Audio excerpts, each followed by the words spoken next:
कहा जाता है कि जिंदगी खुद में ही एक किताब होती है और उसमें कई सारे चैप्टर आते हैं। चैप्टर जैसे बचपन, उसके बाद का एक दौर आएगा, फिर कॉलेज का एक टाइम आ जाएगा आपके पास। सेम उसी तरह एक चैप्टर होता है काम का, प्रोफेशनली आप कर क्या रहे हैं। आज हमारे साथ सर बैठे हुए हैं। मैं खुद ही अभी थोड़ा सा हिचकिचा रहा हूँ, हालांकि क्या ही कहूँ, मेरे गुरुजी रहे हैं, मेरे पापा के भी गुरुजी रहे हैं। आपने सुना है, चाहे पापा से सुना है चाहे गांव वाले से, कि आपकी जो स्टोरी रही है वो मतलब का थोड़ा क्या बहुत ज्यादा ही संघर्ष भरा रहा, बहुत ज्यादा। तो सोचा चूंकि आपका जो है अब आप सेवानिवृत्त हो जाएंगे शिक्षक पद से,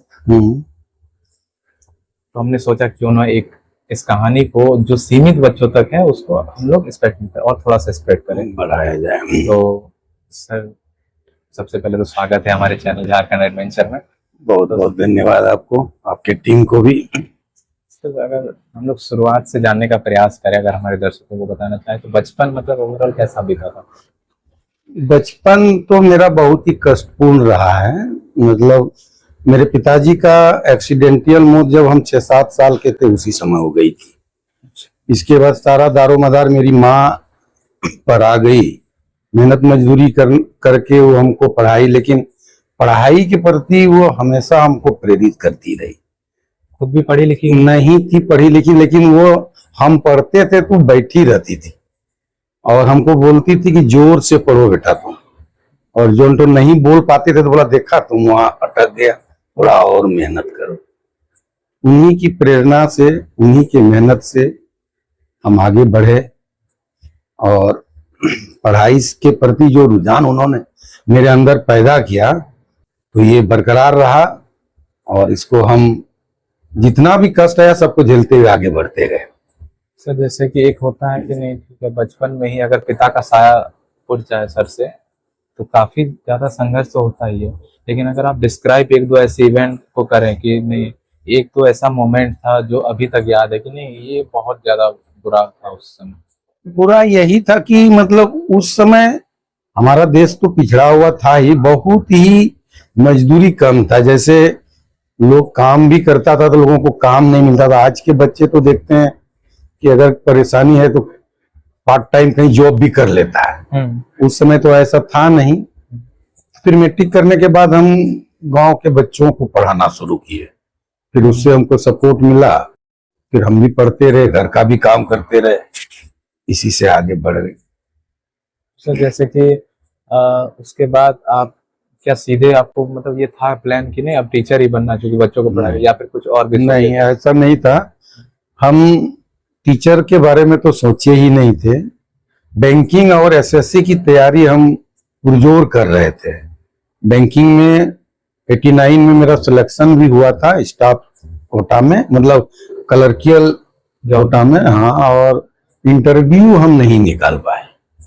इंटरव्यू में हम मतलब गांव के बच्चा होने के नाते उनमें बोलने का मतलब ये जो वाक्पटु था वो नहीं होने के कारण शायद हम इंटरव्यू ठीक से फेस नहीं कर सके और मेरा रिजल्ट नहीं हुआ। एसएससी में भी हम निकाले थे, कंप्लीट किए थे, और उसमें शॉर्ट हैंड टाइपिस्ट भर दिए थे कि 4 महीना 6 महीना लगता है उसका रिजल्ट आने में, तब तक कंप्लीट कर लेंगे। और परीक्षा देने के बाद शॉर्ट हैंड टाइपिस्ट करना शुरू किए, तब तक एमए का परीक्षा का डेट निकल गया तो वो भी छूट गया और वहां पर हम नहीं। ये सारी नोटिस कैसे करना मिलता था सर? जैसे कि क्योंकि अब तो हो गया ऑनलाइन का जमाना, अब तो तुरंत ही पता चल जाता है ये वैकेंसी आई है, तो उसमें वो भी एक अपने आप में स्ट्रगल होता था क्योंकि कोई बताने वाला गांव में नहीं था। वही तो हम एक बार कोई फॉर्म लेने के लिए सुनील फोटो स्टेट गए थे गोड्डा में, तो वहां पर प्रतियोगिता दर्पण बोल के एक पत्रिका टंगी हुई थी, तो हम उसको 12 रुपया में उस समय खरीदे थे और फिर उसको नियमित लेते रहे और उसी के बारे में मतलब कंपटीशन के बारे में जाने, अन्य पढ़ाई तैयारी के बारे में जाने, नहीं तो कोई पता नहीं था। यहाँ तक कि कॉलेज में जब एडमिशन लिए थे तो हम लोग को यो पता नहीं था कौन सा विषय रखेंगे, गांव में कोई बताने वाला नहीं। तो प्रतियोगिता दर्पण और एगो गोल्ड स्टार या लॉर्ड स्टार बोल दूर उतारा बोल के पत्रिका आती थी, यही दोनों को पढ़ पढ़ के हमने इस सब के बारे में, एसएससी बैंकिंग के बारे में जाने। मतलब ओवरऑल बहुत, अभी तो आदमी को बना बनाया बहुत सारा, मतलब कि परोसा जा रहा है सिर्फ खाना। उस वक्त क्या था, अपने से बना के खाने, अपने से, हाँ, मतलब अपने से खोज भी करना है, उस पे पढ़ना भी है, पढ़ना भी था, वो सारी चीजें एकदम सही है।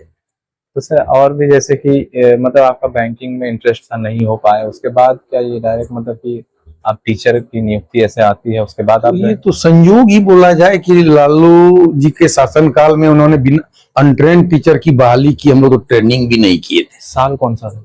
94 में 94 में वैसे वैकेंसी निकाला गया था 91 में, और उसकी प्रक्रिया होते थे 94, मतलब 93 में एग्जाम हुआ, 94 में रिजल्ट हुआ, और वही अक्टूबर 94 में मतलब हम लोग योगदान किए।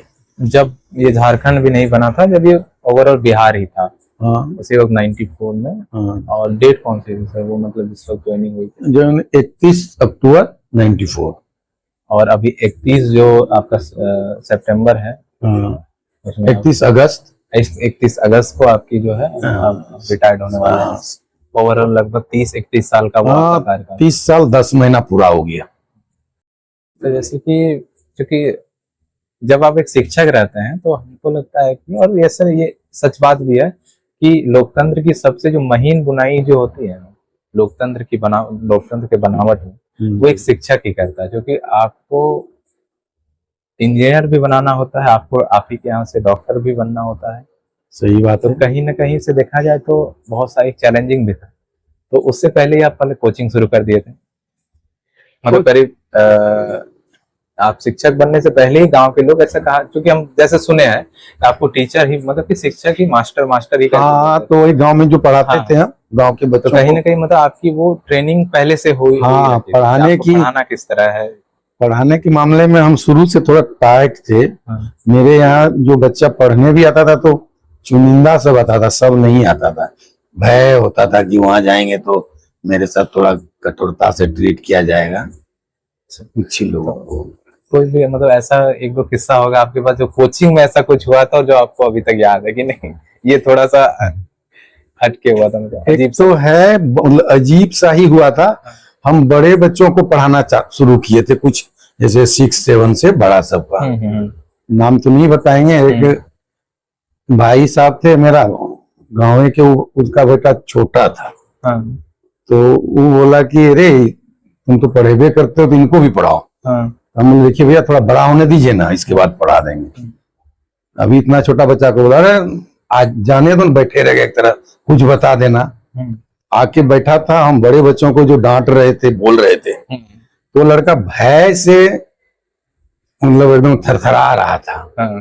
तो हम सोचे कि अब जब आया है तो कुछ तो बताना होगा, लाओ उसको। बोले रे बाबू स्लेट लाओ मेरे पास, तुमको कुछ बताएं लिखने के लिए। तो वो बड़े बच्चों के डांट को सुन के वह पेशाब करके बैठा हुआ था, इसलिए शर्म से नहीं उठा हो। ये बात उस वक्त की जब आप सिर्फ कोचिंग में, हाँ, जब पढ़ाते थे वो। सिर्फ कोचिंग या क्योंकि आप टीचर बनने के बाद? नहीं, ये उस पहले की बात है, टीचर बनने के बाद नहीं, पहले। क्योंकि टीचर बनने के बाद भी आप बहुत बच्चों को फ्री में मतलब सोचते थे कि हम पढ़ा दे ताकि घर में एक, अभी भी चाहते हैं कि मतलब कुछ बच्चा अगर वैसा मिल जाए जो कि पढ़ने में रुचि रखे तो हम पढ़ाने के लिए भी तैयार है, मदद भी करेंगे। अच्छा, जैसे कि अभी उसके बाद आप आपकी सबसे पहले नियुक्ति से सबसे पहले पोस्टिंग हुआ था वही बुआरी जोड़ प्रखंड ही था, प्राथमिक विद्यालय बालकामी, भालघोड़ा टैग में पड़ता है, तो वहां हुई थी। वहां हम लोग रहे 2001 तक, और 2001 में सामूहिक बदली हुई थी गोड्डा जिला में, तो फिर मेरा पोस्टिंग हुआ सैदापुर में।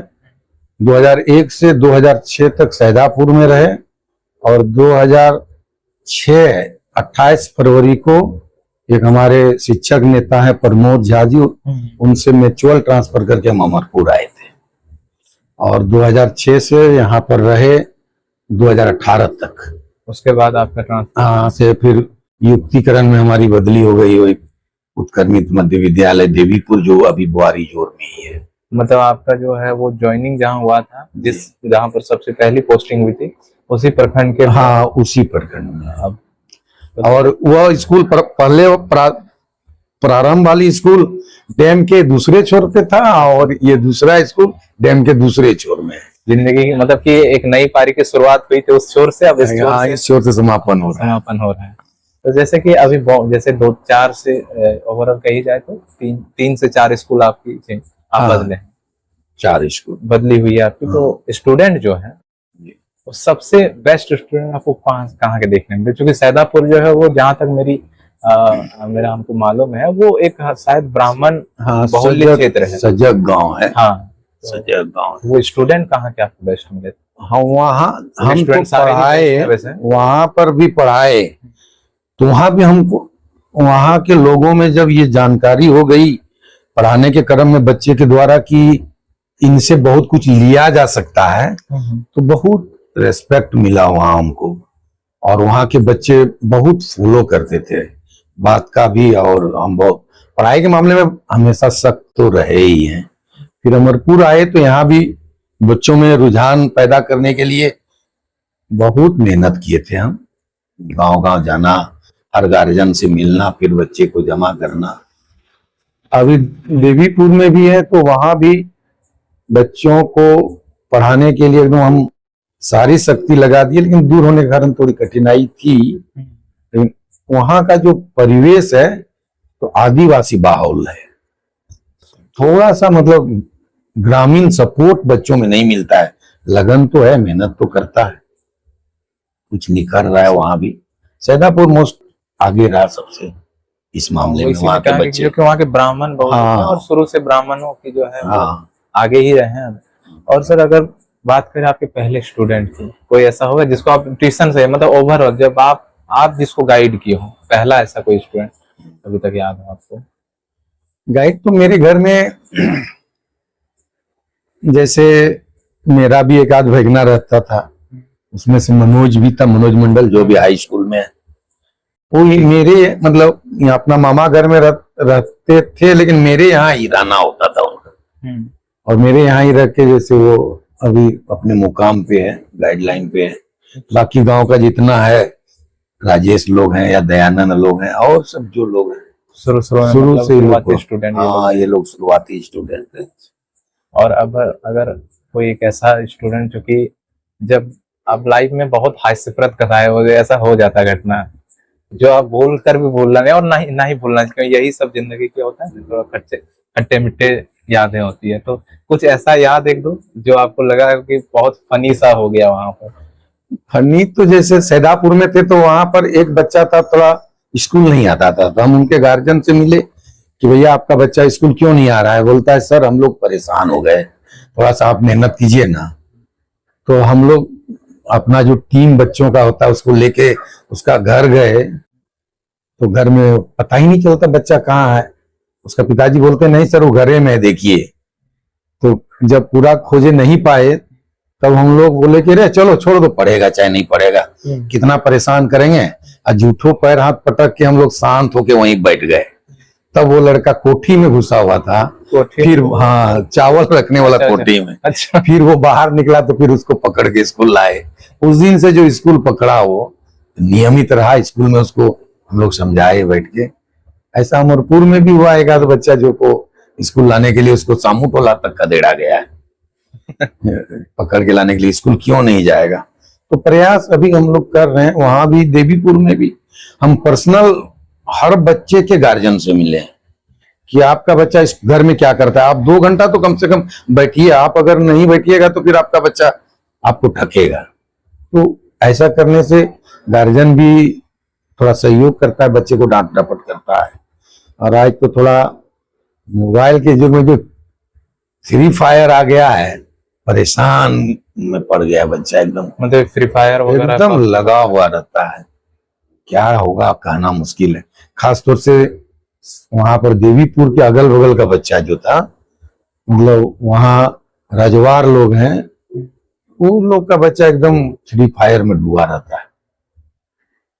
तो जैसे कि आप दो दौर के, मतलब दौर ही कहेंगे, दो दौर के स्टूडेंट को देखे हैं, आप खुद भी एक उस वक्त स्टूडेंट रहे हैं एक वक्त पे, तो क्या चेंजेस देखने को मिला? मतलब कि अभी का बच्चा ज्यादा मेहनती है, स्मार्ट है, या फिर उस वक्त ज्यादा मेहनती था बट उतना टेक्नोलॉजी नहीं होने के कारण स्मार्ट नहीं था, लेकिन मेहनती कुछ ज्यादा, इस तरह की कोई चेंज? बच्चा तो उस समय ज्यादा मेहनती था, लेकिन स्मार्ट अभी का बच्चा है। अच्छा। अभी का बच्चा बहुत स्मार्ट है, उसमें ग्रहण करने की क्षमता भी बहुत ज्यादा है। और उस समय ऐसा माहौल भी नहीं था। आज तो लोग हर तरह से बहुत कुछ जानकारी घर बैठे हासिल कर लेता है। उस समय लोगों को जानकारी नहीं हो पाती थी, लेकिन आज बच्चा अगर थोड़ा सा मोटिवेट होकर थोड़ा सा मेहनत करे तो हम समझते हैं उस समय के बच्चे से आज के बच्चे ज्यादा आगे निकलेंगे। क्योंकि उस समय का परिवेश इतना एडवांस नहीं था जो आज है। दूसरी एक सवाल था सर, जैसे कि ओवरऑल ये मेरे मन में बहुत दिन से खटक रहा था, क्योंकि हालांकि हम लोग आप वैसे आपसे तो बातचीत इस मैटर में पहले भी हुई है कि जैसे गवर्नमेंट स्कूल जो होता है वो मतलब क्या होता है कि उतना ज्यादा मतलब उसका नाम नहीं हो पाता, जबकि तमाम फैसिलिटीज हो सके तो सरकार शायद प्रोवाइड कराती है। क्या कुछ कारण हो जाता है, क्या टीचर्स की कमी हो जाती है, या फिर ऐसा क्या होता है, या फिर टीचर्स पढ़ाना ही नहीं चाहते? क्योंकि मैं जहां तक मेरा जो सेशन था, मैं आप लोगों को बता दूं, मैं खुलकर बात करना चाहूंगा, ऐसा कोई ये नहीं है। तो मैं जब था, मैं भी गवर्नमेंट स्कूल से आया हूँ, तो उस वक्त आप जो पढ़ाते थे जैसे, तो 1 घंटे, क्योंकि पहला ही घंटी जो आपका होता था, जब मैं 8th क्लास की बात कर रहा हूँ, उसके बाद जो होता था कि टीचर या तो थोड़ा इधर उधर करके निकाल दिए समय, या फिर कुछ ऐसा नहीं, मैं किसी की ये नहीं कर, लेकिन ओवरऑल ये व्यवस्था का ही दोष है या फिर किसका दोष है कि कोई टीचर एक ऐसा होता है जो कि पढ़ाता पूरे स्कूल को चेंज करना चाहता है, बाकी उनका सहयोग नहीं करते हैं, या फिर गवर्नमेंट का कुछ? व्यवस्था का भी दोष है और कुछ हद तक टीचर भी दोषी हैं। मतलब जैसे पढ़ाने का 2 तरीका सबसे मूल रूप होता है, एक दिमाग से पढ़ाना और एक दिल से पढ़ाना। तो कुछ टीचर हैं जो दिल से पढ़ाते हैं तो बच्चों को बहुत कुछ दे पाते हैं या बच्चा उनसे ज्यादा लगाव रखते हैं, और दिमाग से पढ़ाते हैं वो खाली कोर्स कंप्लीट करते हैं। तो स्कूल को सुधारने में सरकार अपने स्तर से बहुत प्रयास कर रही है, और नतीजा ये होती है कि इतना दबाव बन गया है अभी, टीचर को पढ़ाने की आजादी भी नहीं है। दूसरी बात, हर स्कूल में कहीं न कहीं स्टाफ की भी कमी है। टीचर तो सब विद्वान लोग हैं, मतलब जितना भी मेरिट है वो तो सरकारी जॉब में आ ही जाता है। पता नहीं सरकारी जॉब में आने के बाद कौन सा शिथिलता आ जाती है, और इतना प्रेशर भी बहुत ज्यादा है आजकल। दूसरी देखा जाए तो कहा जाता है वोटिंग के लिए समय भी टीचर को ही सब काम, स्कूल का बहुत काम। और गार्जियन की भी प्रवृत्ति देखते हैं, अगर अपने बच्चे को प्राइवेट स्कूल में भेजना है तो सुबह से उसकी तैयारी में लगा है, और सरकारी विद्यालय भेजना है तो पैसे जैसे तैसे झोला झंपट लेके भेज दिया, झोला उठा दिया, जाओ पढ़ो, किताब लिया पता नहीं, लेकिन खाली ले लेना चाहिए, यही सब कुछ है। लेकिन इसको नेगेटिव नहीं किया जा सकता है। बहुत बड़ी भूमिका है सरकारी स्कूलों की आज देश के शिक्षा में या राज्य को आगे बढ़ाने में, तो और बेटर मतलब और बेटर किया जा सकता है। और इसमें थोड़ी सी आजादी देनी होगी शिक्षकों को, मतलब एकदम बांध के रखना कि आप बच्चे को ऐसे पढ़ाइए, वैसे पढ़ाइए, ये ऐप के माध्यम से पढ़ाइए, वो ऐप के माध्यम से पढ़ाए। तो इसी में थोड़ा सा टीचर उलझ जाते हैं और शायद अपना 100% नहीं दे पाते हैं। लेकिन कोई भी टीचर ऐसा नहीं चाहते होंगे कि मतलब हम नहीं पढ़ाएं। कुछ टीचर ऐसा हैं, उन्हीं के चलते आज शिक्षक समाज थोड़ा सा नतमस्तक हो जाता है समाज में। नहीं तो ज्यादातर टीचर की यही मानसिकता है कि हम बच्चों को ज्यादा से ज्यादा अपना ज्ञान बांटें। सर अगर आप फाइनली 1-2 चीज के बारे में बात करें तो वैसे सुना था कि जिस वक्त आप बचपन में मतलब जाते थे स्कूल वगैरह या फिर कहीं भी, तो आप साथ ही साथ वो सारी तमाम एक्टिविटी भी कर रहे थे जो अभी इसके बच्चे शायद ना करें।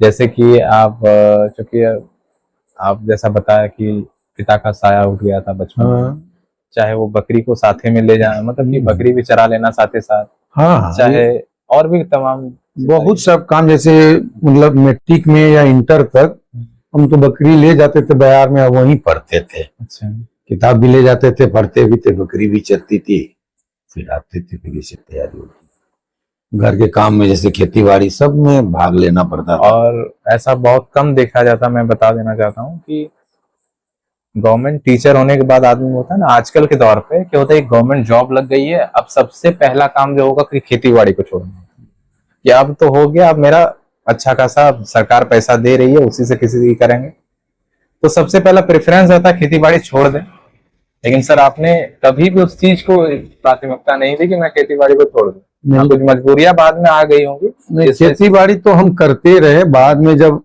बच्चा निकल गया गांव घर से दूर पढ़ने के लिए तो हम लोग थोड़ा असहाय हो गए, हम लोग भी अब वो क्षमता नहीं रही काम करने की, इसलिए धीरे धीरे खेती से कटे हैं। नहीं तो जब तक सक्षम थे करने के लिए तो खेती तो अच्छा लगता था, फिजिकली भी फिट रहते थे। और फिजिकली फिट के लिए तो आपका सुबह का मतलब जो होता है कि प्रातः सुबह उठ जाना, ये तो नींद नहीं आती 4 बजे के बाद। हम कभी 365 दिन में बेड छोड़ देते हैं, चाहे वो घर का एक्टिविटी हो या बाहर हम निकले। तो ये नियमित है, बचपन से ही दौड़ने की खेलने की प्रवृत्ति होती है। और चलिए फेवरेट स्टूडेंट तो बहुत हो गए, कोई ऐसा जो बहुत बदमाश टाइप का निकल गया, जो आपको लगता था नहीं ये जो है ना ये पूरा ले डूबेगा समाज को, मतलब उस तरह का कोई एकदम ऐसा है, लेकिन उसका नाम नहीं, लेकिन एक दो किस्सा उसका अगर ही है। एक दो बच्चा ऐसा होता है कि मतलब वो तो लीक से हटके होता है, पढ़ाई से उसको मतलब नहीं होता है, लेकिन हम लोग पहचान तो लेते हैं, होरान बिरवान के होते हैं, चिकने पात वाली बात है। पहचान तो लेते हैं कि ये बच्चा अगर पॉजिटिव होगा तो आगे बहुत कुछ करेगा, लेकिन नेगेटिव हो जाता है तो थोड़ा सा समाज से कलंकित हो जाता है वो सब। मतलब एक होता है कि नहीं कोई घटना क्राइम करने वाला बात नहीं है, लेकिन एक होता है ना कि ये कितनों इसको बोल दीजिए पढ़ेगा नहीं। हाँ है, कुछ ऐसा हरकत कर देना जो कि लगे कि नहीं, कुछ बच्चा ऐसा है जो मतलब खुरापात माइंड का होता है, तो ऐसे अपवाद में है। अभी एक चैप्टर जैसे कि आपका अब चेंज हो रहा है ओवरऑल, क्योंकि अब आप स्कूल नहीं जाएंगे, सबसे बड़ी बात है। यानी स्कूल जाने का जो क्रम शुरू हुआ था आंगनवाड़ी से लेकर आज तक स्कूल आप जाते ही हैं। स्कूल कॉलेज वो चेंज होता रहा सिर्फ। तो मतलब और भी कुछ ऐसा इस मैटर में कहना चाहे कि नहीं, कुछ यादें होंगी नहीं, अब चेंज हो जाएगा पूरा लाइफ ओवरऑल कही जाए। अब थोड़ा हम और स्कूल नहीं जाएंगे तो थोड़ा अब स्कूल जाने क्रम में अपने स्वास्थ्य या अपने समाज में समय नहीं दे पाते थे, तो अब ये दोनों में हम समय देंगे। अच्छा, समाज के लिए भी अगर हमसे कुछ बन पाएगा तो हम करेंगे, और अपने लिए भी फिट रहने के लिए जैसे 2-3 घंटा हम तो मॉर्निंग में कुछ ना कुछ करेंगे ही, साइकिलिंग करना, घूमना, वैसे ना करेंगे। तो फिलहाल के लिए आज बस इतना ही। हालांकि सर आपसे क्या ही कहे, हालांकि एक बात मैं कह देना चाहता हूँ कि कहीं ना कहीं देखा जाए तो सिर्फ पढ़ाई लिखाई को छोड़कर भी जिंदगी किस तरह से मतलब एक होता है ना जीना जाना चाहिए, आप किस तरह से अपने आप को प्रस्तुत कीजिए किसी के सामने, ये सारी चीजें मुझे कहीं ना कहीं एक स्रोत जो होता है यहीं से आया है, मेरे घर में से लेकर कहीं की बात करो। हालांकि मेरा जो है सब थोड़ा लड़खड़ा रहा है, भावनाओं को सिर्फ समझिए।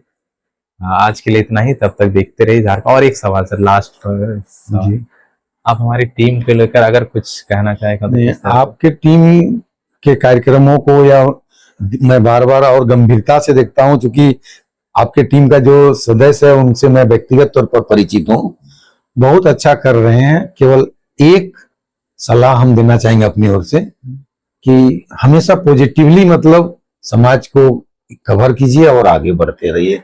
मेरी शुभकामनाएं आप लोगों के साथ है। धन्यवाद।